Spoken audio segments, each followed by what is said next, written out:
சுமார் 80 வருடங்களுக்கு மேலாக வசித்து வந்த வீடுகள் அகற்றம், பொதுமக்கள் சாகும் வரை உண்ணாவிரதம்.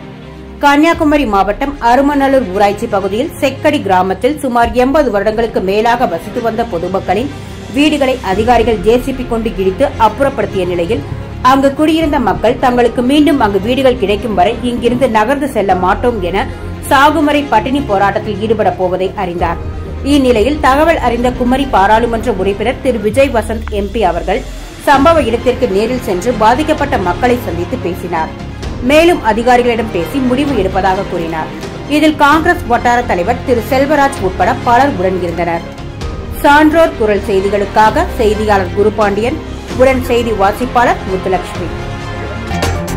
செய்திகளை உடனுக்குடன் தெரிந்து கொள்ள சான்றோர் குரல் பக்கத்தை ஃபாலோ செய்து கொள்ளுங்கள்.